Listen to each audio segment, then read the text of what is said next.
on time. I'm going to center my head in between the folders or the posters.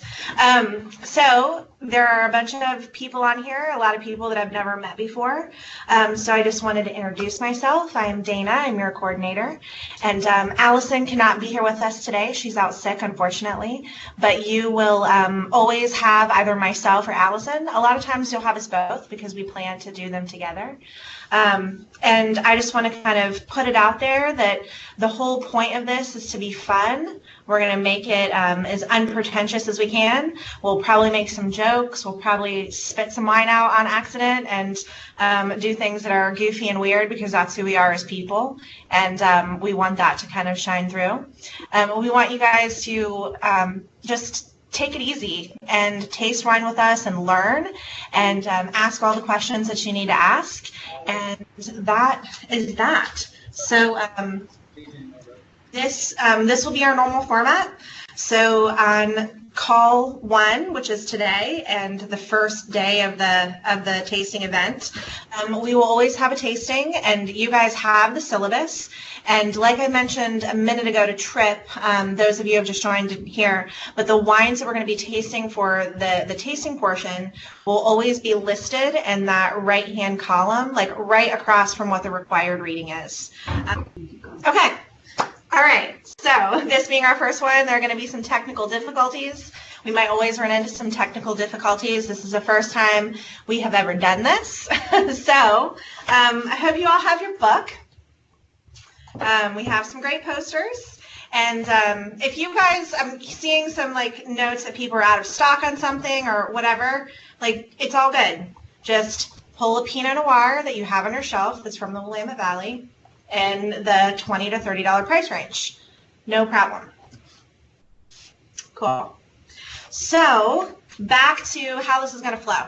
So you guys have the syllabus, and every week we're going to update the wines that we're going to be tasting on the tasting call. It'll be listed in the right-hand column across from what your required reading is, and that's that. So make sure that you're checking that frequently, and if there are any issues with the wines that we're recommending and you don't have them, we're definitely going to use some core list wines, but we're not always going to. And a lot of times it'll just say pick a Barolo in the $50 price range, or whatever, when we start tasting some things that are super interesting. So just flow with it. Again, like I mentioned before, we're going to make this easy peasy and fun and unpretentious. So let's get right to it. So we're going to talk about what wine is. So wine is very simply fermented grape juice from the Vitis vinifera grape. And it's awesome. And we, our goal is to just educate ourselves about it and to be able to sell it. So in this first section specifically, we're not going to go over every single detail in the book. Our focus today is going to be on the characteristics of wine and how to taste wine. And we're going to do some comparisons between the wines that we have. We're not going to talk about bottle size or how to properly store wine or even really pairings just yet because we don't have time to go over every detail. And okay, cool. So we are gonna talk really quickly about how wine is labeled because that's really important for how to sell. So we're gonna pull up the Criterion Chardonnay, and you guys can all see it. And Criterion is a brand. It is our brand. There are wines that we as Whole Foods Market have developed to be varietally correct and to be super delicious for exactly what they're supposed to be. These wines are all really good, so you're going to enjoy them today. Down here, you're going to see the varietal Chardonnay. And here you're going to see Napa Valley, the region. So that is pretty basic. As we get into different European wines and wines from South America and all of that, we will kind of just go over labeling so that you guys start to get really familiar with that. And a lot of these things are pretty basic. So we are just going to kind of work through it. So we're going to move into characteristics now. And if you guys turn to page 8 in your book, you can follow along really easily there. And the main characteristics of wine are sweetness and acidity and tannin and alcohol and body. And we're going to go through wines and kind of evaluate those things and see if we can pinpoint them and taste them. And then we're going to do a little bit of comparing and contrasting. We're also going to just do the basics of how to taste, where you start with looking and smelling and tasting and concluding. And I want you guys to kind of just taste these things, like write them down, like write down what you think, write down what you smell. And the most important thing to remember is that nothing is wrong. Everyone's palate is a little bit different. Everyone's going to smell things that are a little bit different. And the deeper we get into this, the more nuanced we're going to be about it. But today we're going to just be super simple. So we're going to start with the Criterion Pinot Grigio. So everyone pour yourself a little bit. And I'm going to pass to Annie and Allie, who are in the room with me, who are also going to taste. Make sure everybody has a spit cup ready. Yep. And make sure everyone has a spit cup ready. Our beautiful little Allegro spit cups. And then I want you guys to all pour yourself the Criterion Chardonnay. Because while we have these two whites open, we're going to do a little bit of evaluating and comparing.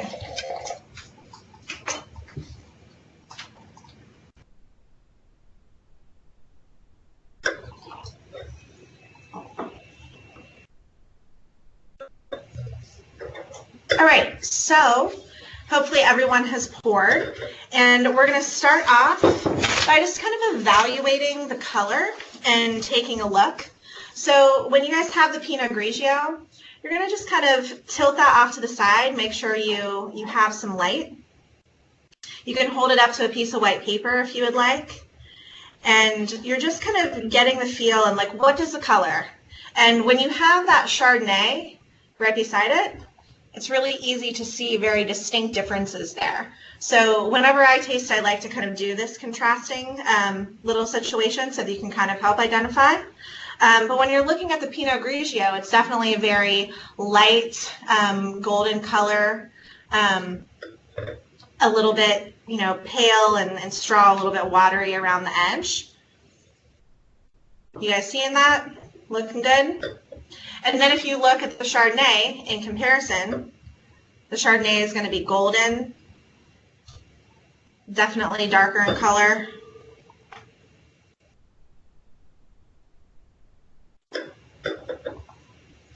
And now we're going to move into swirling. So you want to just kind of tilt that and sniff. And what do you smell? I smell some lemon, really mild citrus.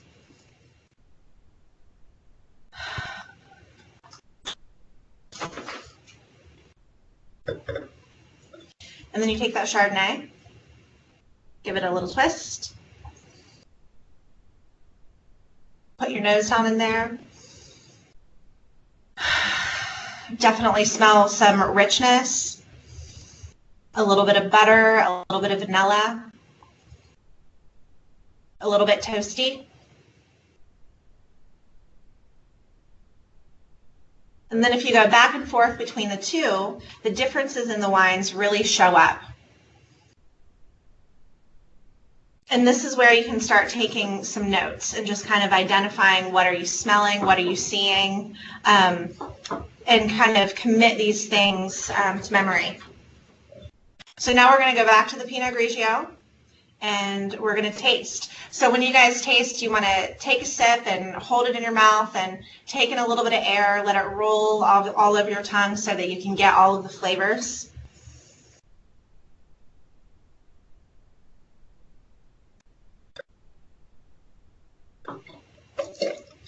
And then you're going to spit it out because we're not going to drink it because we're on the clock. We don't do that. And I get some really nice tanginess, some juiciness. As we go back to talking about characteristics, that little bit of tang that you're getting, that's definitely the acidity. And there's a tiny bit of sweetness on the front, but then it finishes nice and dry.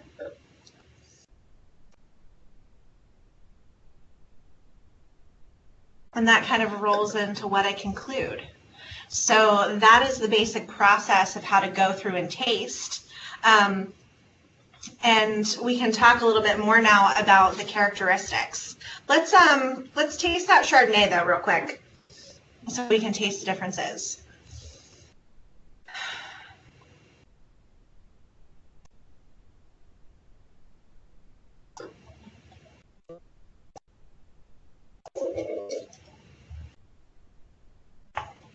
Definitely full. You can definitely feel that all over your tongue in a different way. The flavor lasts and lingers. It's a little bit more savory. The fruit is a little bit more subdued, I think, by the vanilla and the earth that you get from the oak. So cool. So let's kind of backtrack a little bit in the book, per se, and talk about those basic characteristics. So going back to that Pinot Grigio, the things that we want to evaluate in the wine are the sweetness, the acidity, tannin, which we won't necessarily taste in these two wines, the alcohol content in the body. So we're going to start with sweetness first, and sweetness is any amount of residual sugar that's left in the wine after fermentation, and wines will range from bone dry to very sweet. I definitely get a little bit of sweetness off the Pinot Grigio. And we talked a little bit about the first time that it was in our mouths, about that tang that you get right here, the acidity. So acidity is very important in wine. This is what, carries flavors through, and it also helps with food pairings. So if you guys are tasting that again.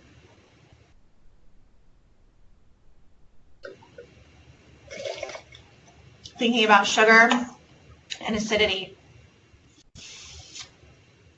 Anyone have any questions so far about those two things? I'm going to just kind of look over so that some questions can come through. Allie's doing a good job fielding. Do you guys have any questions about acidity or sweetness?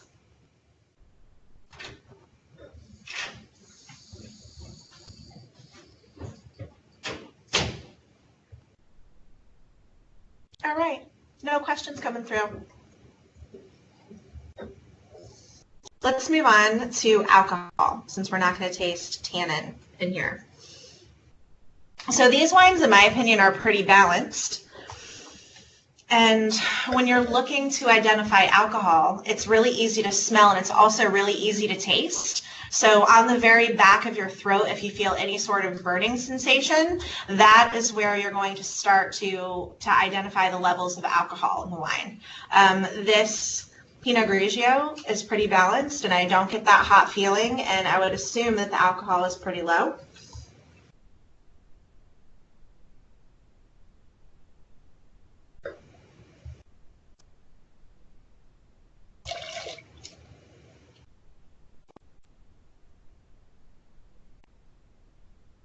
And then if we go over to the Chardonnay and do the same thing, just evaluate for something completely different this time.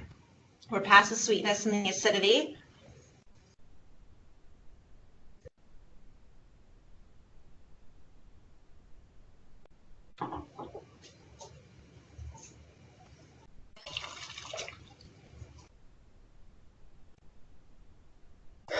This one's super balanced too. I don't get a deep burn, but you can definitely feel it a little bit more than the Pinot Grigio. Allie, will you slide me those bottles?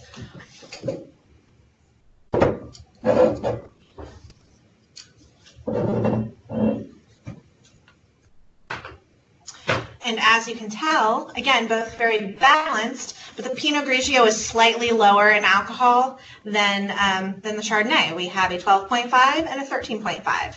So if you guys go back again and taste between the two and evaluate the differences, you'll definitely be able to identify the slight difference.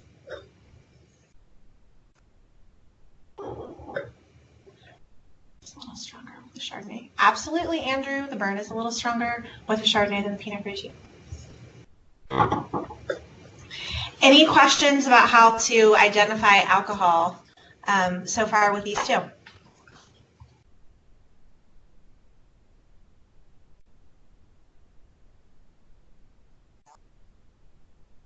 All right. So this one is really great to evaluate between these two, our body. And this is really how the wine feels in your mouth. Like, so think about, like, what is the weight of the wine? How long does it linger on the finish? How long do you continue to taste the flavors? Is it short and sweet, or is it long and lingering and hanging out for a minute? So when you go back to that Pinot Grigio, I like to count just in my brain how long I can taste the wine, and this helps me determine.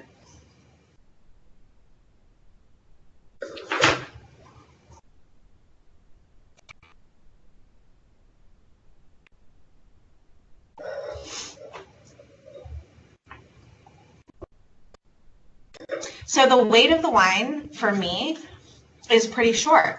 What lingers for me is that acidity that tastes really zippy and zingy, and now after a few more seconds that's completely gone. Going over to the Chardonnay,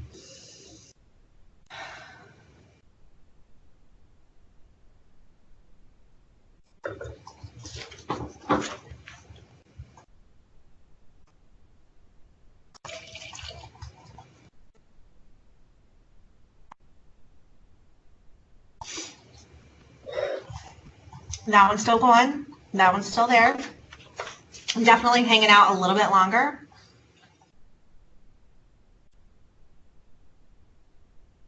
Nice fruit flavors coming through on the end of that. Not so much up front, definitely more of that vanilla and butter. And then a nice apple finish. But it lingers. So how do you guys feel about evaluating the difference in the body of the wine? When you think about that wine, we're thinking about all of the things that we talked about before. The sweetness, the acidity, the alcohol.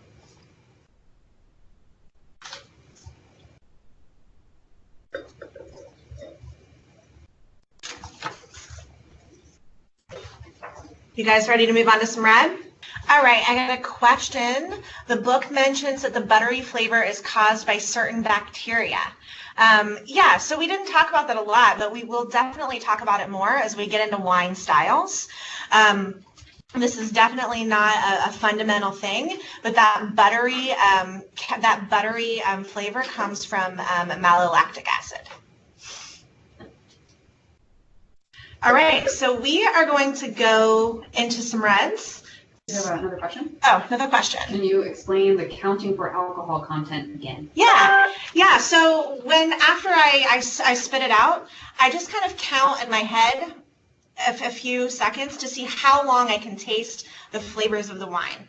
If it's when you guys heard me say in the Pinot Grigio, like I could taste the acidity a little bit longer.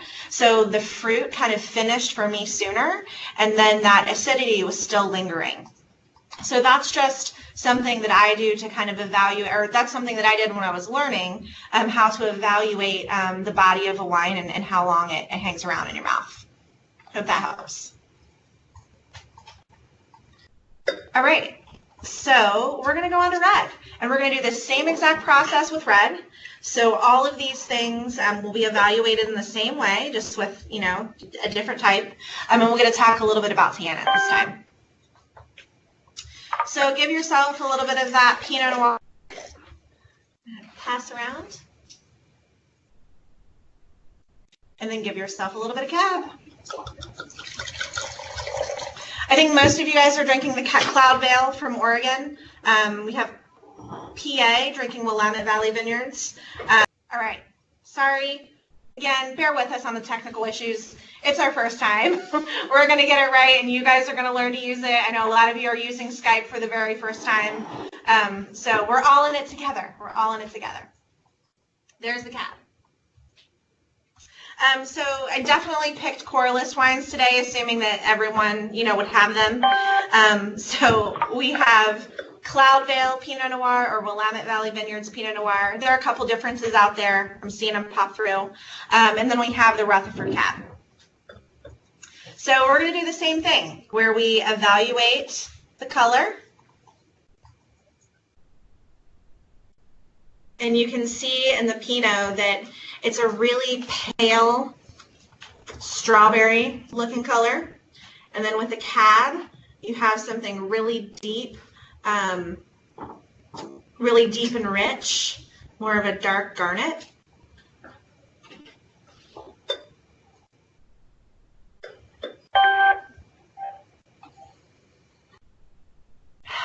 And then we're going to smell and give it a swirl. Something that's fun to do is to smell in different spots of the glass. Smell at the base. And then put your nose a little higher up. See how it smells up there? Some of us also have a dominant nostril. Not everyone, but some of us. So I even like to plug one side up every once in a while. See how that changes? It's pretty dramatic for me personally, because I absolutely have a dominant nostril. But I'm definitely getting some really bright red fruit. Cherries and berries. The wine smells really fresh and juicy.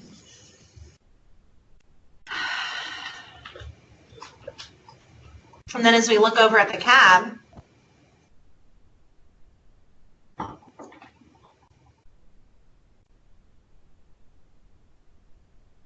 it's pretty different. The fruit aromas are deeper, smelling in different ways.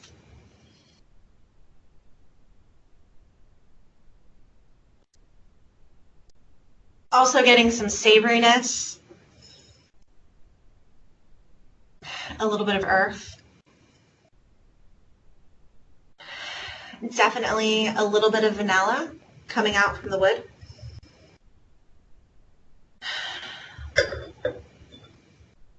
How are you guys feeling about the difference in fragrance? Everyone picking it up?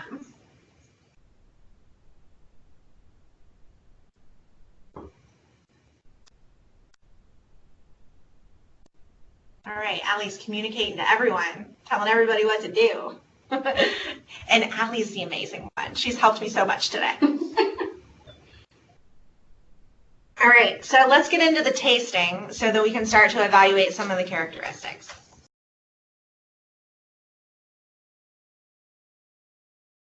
I'm going to start with Pinot.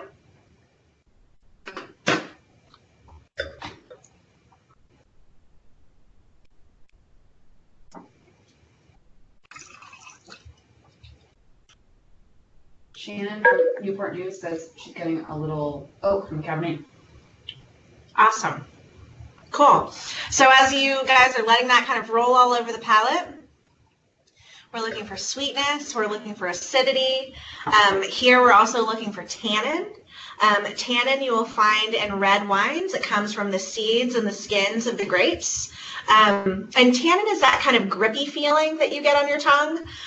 Most of us are coffee and tea drinkers. So if you're familiar with that like bitterness that you'll get from black tea or a cup of black coffee, that kind of drying feeling on your tongue, that is coming from the tannin that comes from the seeds and the skins of the grapes. How are we feeling about any sweetness in this wine?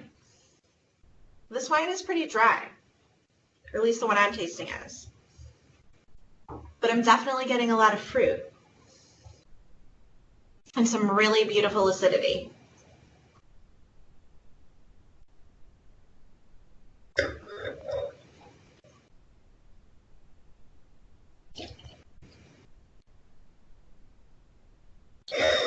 How do you guys feel about the alcohol in that one?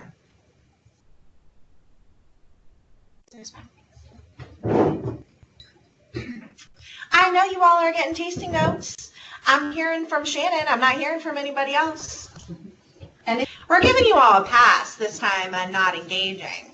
We know that it's the first time, but you all are going to talk to me while we do this. I'm going to make you. Keith says rather earthy as well. And Cool. Pat says Steve Bella. I don't know what that means, but you probably do. Steve says it's Leathery. Got it. Not much burn in the Pinot. Pinot has bright acidity, short finish. Awesome. You guys are knowing it. You're knowing what to do. We're getting into it now. All right. What do you guys think about the body on this Pinot? Pretty light? Quick finish?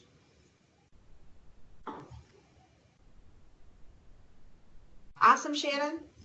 Very light bodied. Totally. All right, let's compare it with the cab.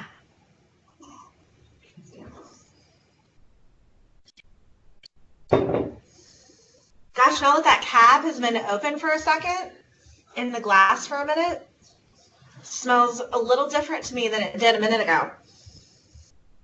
I'm getting some toasty, leathery aromas coming off of it.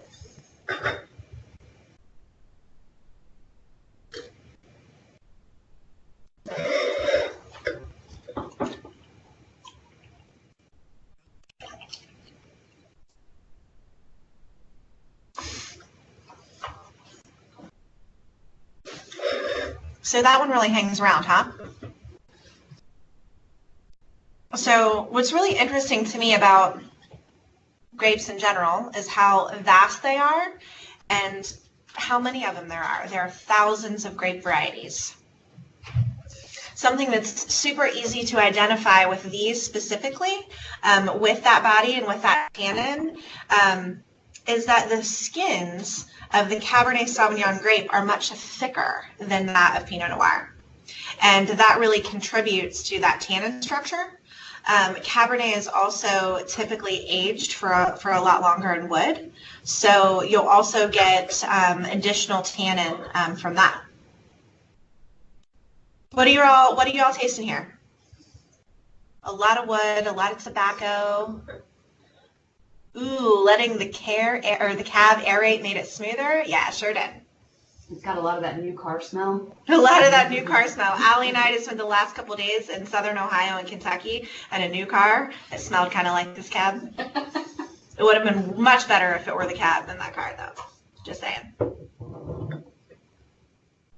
How are you guys feeling about the body there? Eucalyptus? The cab feels a lot smoother, almost like it's got a velvety quality. Yeah. I love it. Keep bringing it. So what do we want to conclude about these? I'm loving the eucalyptus, prunes, I need to cedar try it. box. Dana, will you hand me that? Yeah, you can have my glass, Allie. We can share. Thanks. Full musty earth.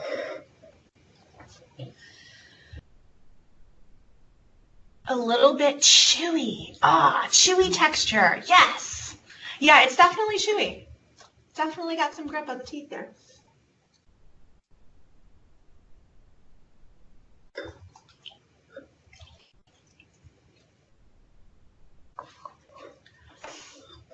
All right. So, how many people prefer the Pinot over the Cab? I just want to see how that rolls through. Well, Jeff likes the cab more. Jeff likes the Cab more. Cab. Team Cab.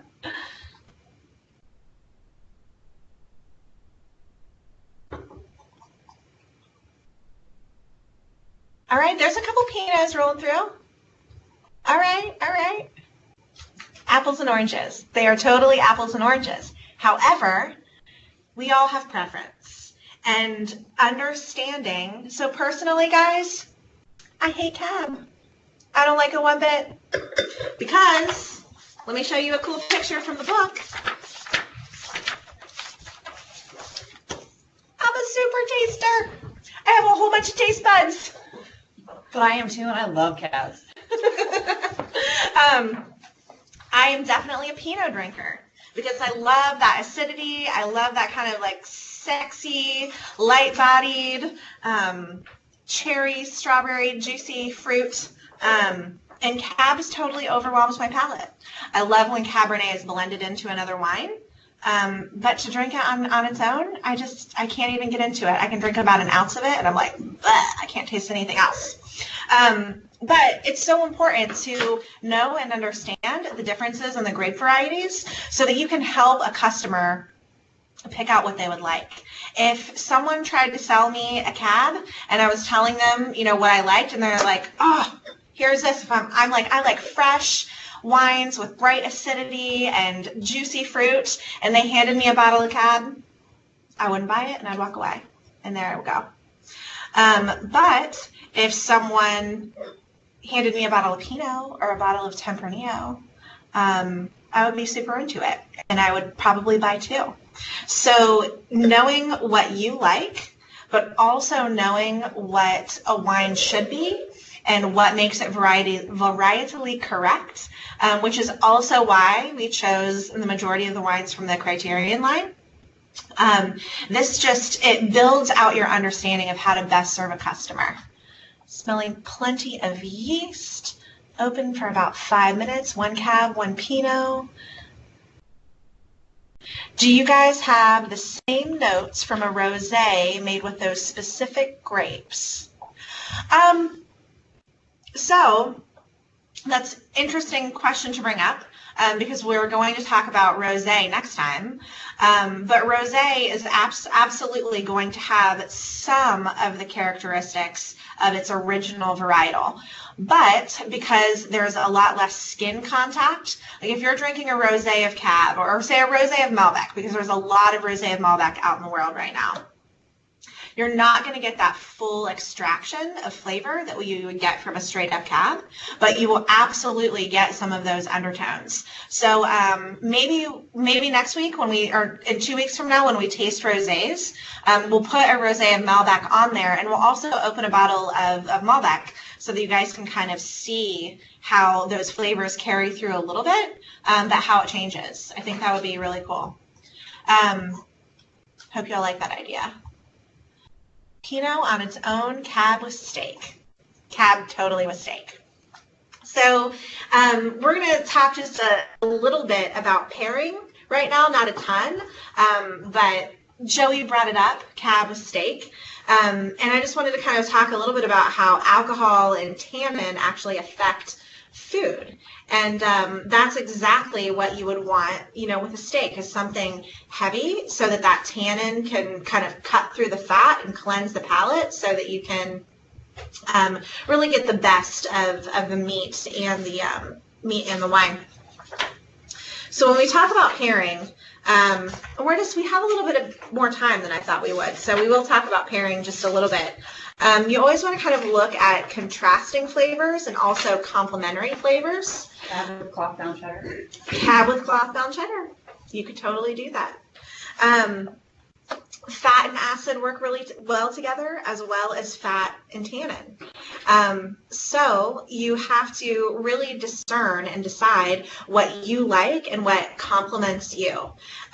When I said earlier that everyone's palate is different and everyone's going to taste something slightly different, that's absolutely true with tasting as well. And as you guys go through this process and you learn what you like and you learn what type of taster you are, you're going to be able to make different pairings for different people for totally different reasons. And we are definitely going to have some times where we will throw in a couple cheeses and we'll taste a couple things together to highlight this a little bit more. But when you mix, what happens when you mix something spicy with something sweet? And what happens when you mix something salty, with something dry? Or you mix something salty with something sweet? And we'll definitely do some sensory evaluation like that.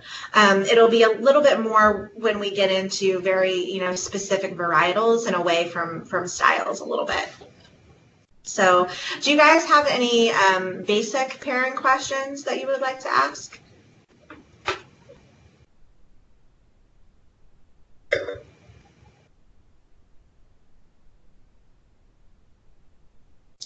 Nothing?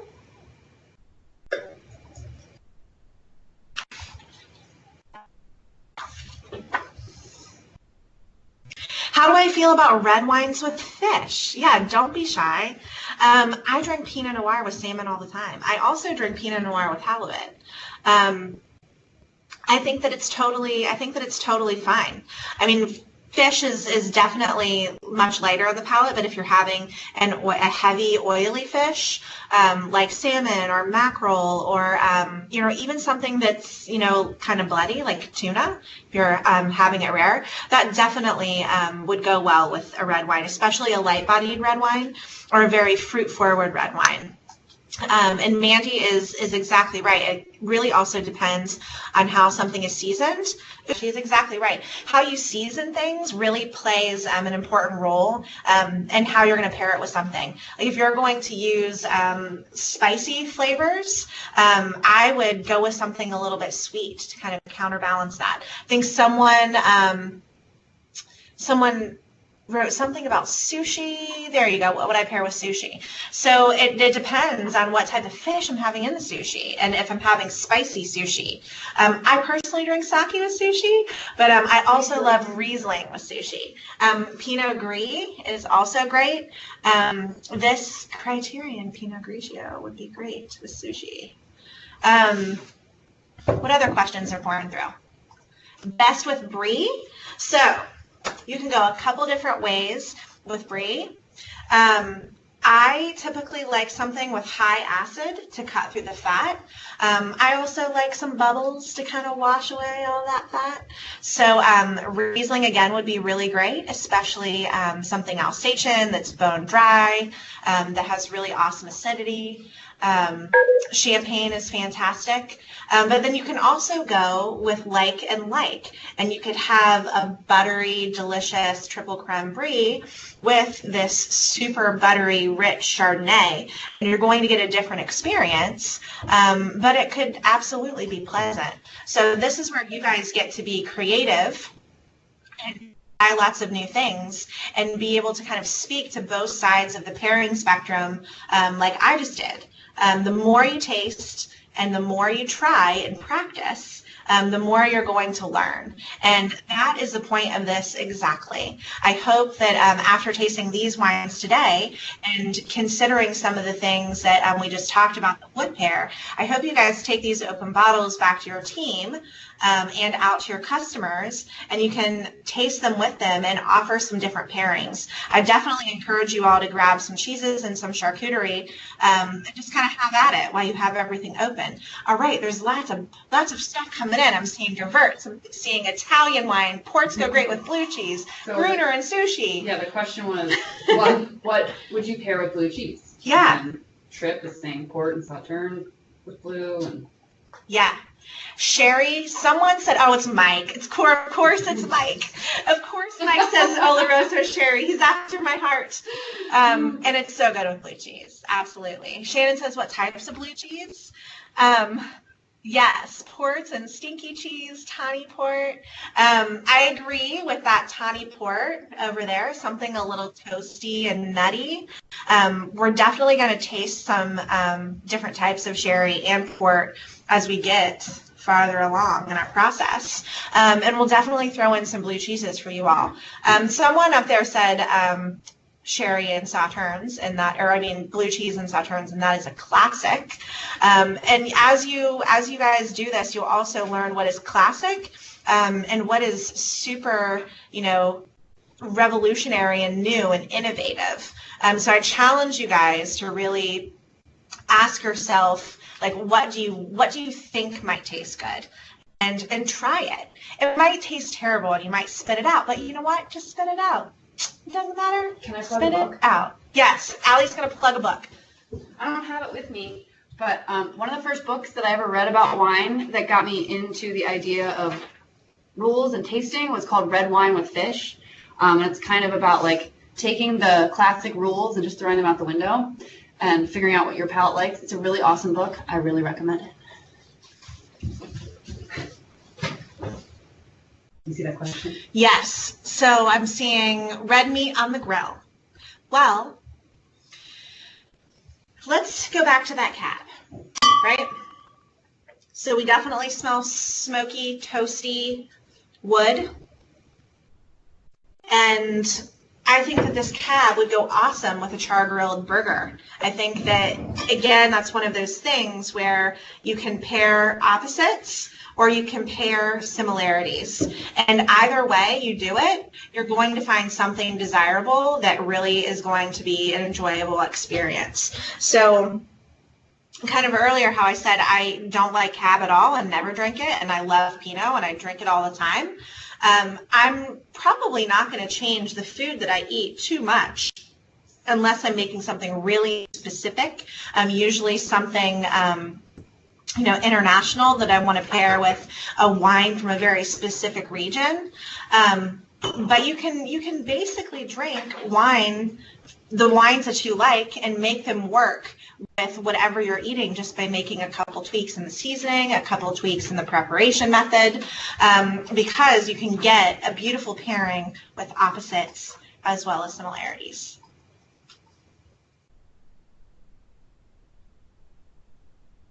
I think wine pairs well with Whole Foods Market team members. You guys are funny. You guys are funny. So what else is out there? What other kind of questions do you have? I definitely feel like we've worked through the early technical difficulties. We've talked about what wine is. We've talked a little bit about how wine is labeled. We went through all of the characteristics of wine. We went through how to properly taste, did some comparing and contrasting. That's all I really had planned for us today.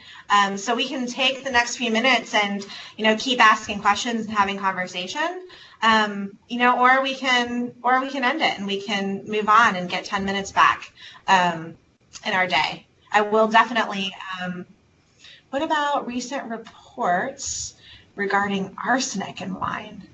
Ugh, I haven't read any reports about arsenic in wine. There's a lot.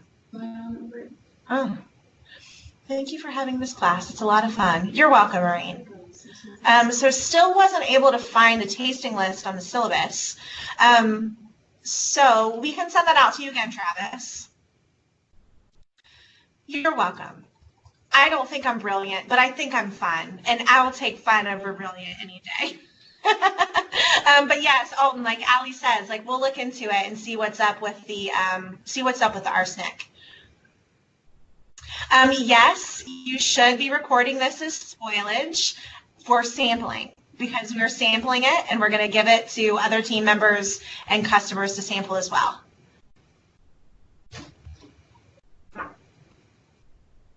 So Kellen wants to know about glassware. So I wasn't going to go over glassware, but we can definitely talk about it real quick. It's in this section. It's on page 25. So you guys can kind of see right here the glasses that we're tasting with. These are oversized red wine glasses that we pretty much taste everything in, because we do a lot of swirling and getting in there to evaluate.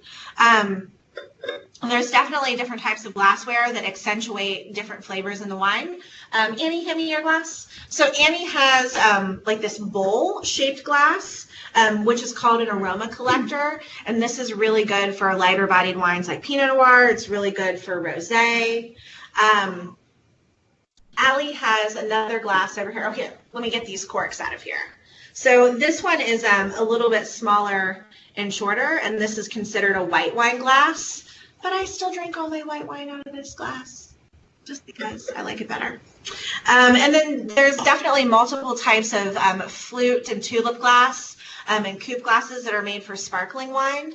We'll have some sparkling wines open next time, and we'll have a couple different glasses to show you guys with that. And then we'll have something smaller for desserts as well. Can you talk about what is sulfite-free wine? Yes. So this is such a hot topic in the world of wine right now. There is this thing called natural wine, and most wine is natural, by the way. But there are customers. There's a very small percentage of the population who is very sensitive to sulfites. And sulfites can be added to wine to help preserve it, but it's also naturally occurring in very small percentages in wine as well. So wines that are considered sulfite-free just have a really, really, really low parts per million. I can't remember exactly what that is, but it's very, very low. And the book actually had a really great example. I'll actually find it because I don't remember what it said, but it had a great example about sulfites. Because some people are really crazy about it, to be honest. And this is, I mean, personal opinion here, but some people are really crazy about it because there's not that much sulfites in wine. I can't find the page. Anyway, it had a comparison between dried fruit in a glass of wine, and it was like 10 times the amount of sulfites are in, a dried apricot versus, a glass of wine. Page six. Everyone says page 6. Everyone turn to page 6. So there are absolutely wineries out there that do not add any sulfites. And that is a great thing. And there are some people, that say that they're allergic to sulfites. And they do affect some people. They give some people headaches. We sell unsulfured, apricots, and you can see that's like, maybe we'll bring some of those next time, some regular apricots and some unsulfured apricots. If you were to buy a conventional apricot, you're going to see this really bright orange, juicy piece of fruit, and then the apricots that we sell are kind of brown, and that is what sulfites are added for. It helps preserve color, it helps preserve freshness, but it's very, very minimal. And so if someone is coming to you guys asking for sulfite-free wine, we definitely have those on our shelves. And as we go through the process a little bit more, we'll talk a little bit about biodynamics and wines with minimal intervention. We have a lot of those too. And what we have found, especially as the industry trend changes, and people are coming to us asking for all natural wines and asking for sulfite-free or orange wines and whatnot, we're finding that there's a lack of education, and that's also why we're doing these calls, is to continue to educate you all and arm you with the information you need on the sales floor. So I hope that answers the question a little bit. Like, there are absolutely sulfites in wines. Most of them are naturally occurring. Most of them very, very minimally, less than a dried apricot. There was another question about, are all wines vegetarian? No. Not all wines are vegetarian. I have a list of the non-vegetarian ingredients if you'd like to read them. Yeah, Allie can read the list of non-vegetarian ingredients, but typically it happens during the fining process when people will use like egg whites or, Allie's like, thumbs up. People will use egg whites and sometimes I think fish bones to filter wine. Are tears and legs the same? Oh yeah, we didn't really talk about legs. So yes, tears and legs are the same. If anyone has some cab in your glass still, pour yourself a little more if you don't. When you swish up that wine, you want to like swish it really hard so that it goes up high. Ooh, there's a little bit of sediment there. When the wine falls to the glass, you're going to see the wine kind of gripping down the sides, and those tears or legs that fall down represent some things in the wines. If there are really close together legs, like you'll see in this cab, this usually signifies higher alcohol. And definitely, and then if you have the Pinot in there, give that Pinot a little swirl, and you can watch that fall. It takes a second. These are probably going to be a lot farther apart. A little bit less alcohol. Has to do with the body as well. As we know, alcohol and sweetness and acidity all play into what body is. So yeah, you'll see that those are a little bit farther apart. They're not as thick. They're fewer and far between. If wine is not vegetarian, questions are coming so fast. I missed one. I was sort of answering it. It was, okay. If a wine is not vegetarian, is it marked anywhere on the bottle, or do you just have to know? Most wines are not labeled as such. But there are a lot of lists out there on the internet, and I used to keep a list in my apron of vegetarian and vegan wineries because it was a question I got a lot. You know what we should do, and we will do, because it's coming up? We can organize a couple of those lists and post them on the SharePoint so that you guys have it. That's a good maybe last question or two. Is there anything that you guys feel that you need? I know when I was a team leader way back in the day, I used to carry a list of pocket wines, and I would give them to team members that weren't super confident in wine. And there were just wines that I knew that I knew and that they could know, so that they would have a handful of things that they could recommend to customers.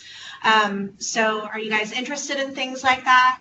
We'll definitely do the list of vegan and vegetarian wines. Organic and low sulfite. Yeah, we're working on that whole natural wine segment that we just talked about. Pocket wine sounds great. Cool. All right, so let's talk about the quiz for a minute. So I'm going to send a quiz out to you all today for this first section. And it'll be due next Thursday. So you guys can just email it back, take the quiz and email it back to myself and Allison. I know that there are a ton of people taking this course, and it's really awesome. I see we have 54 participants listed up here right now, but I think we had 80 some people sign up.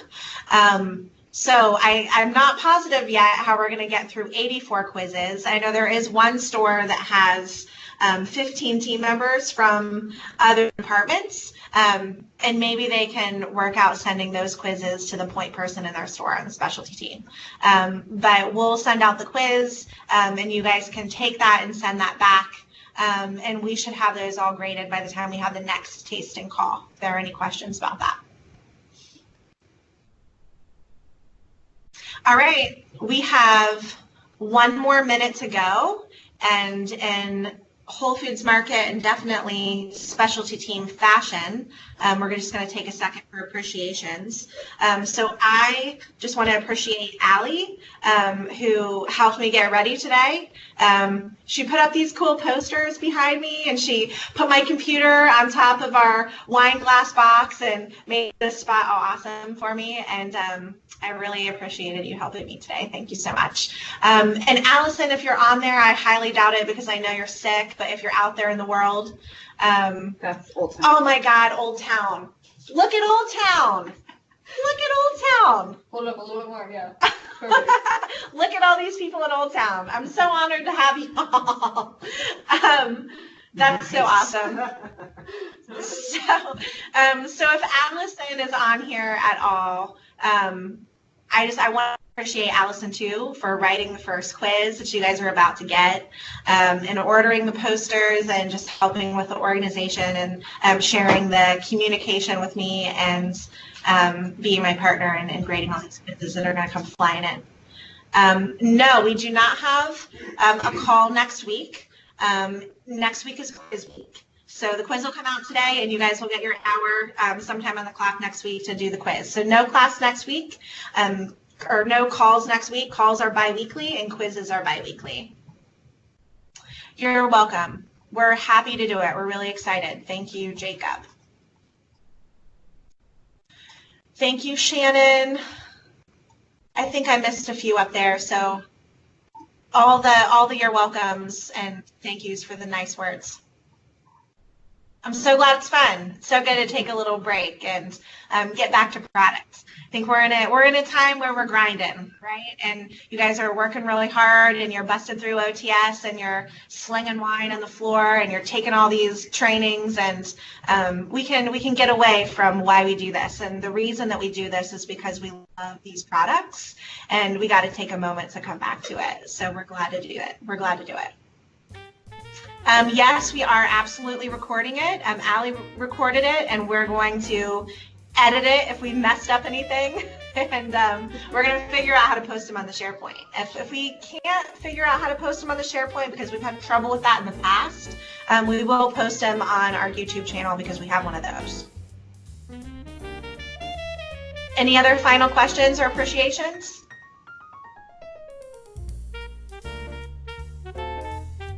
All right. Thanks, guys. guys. Cheers.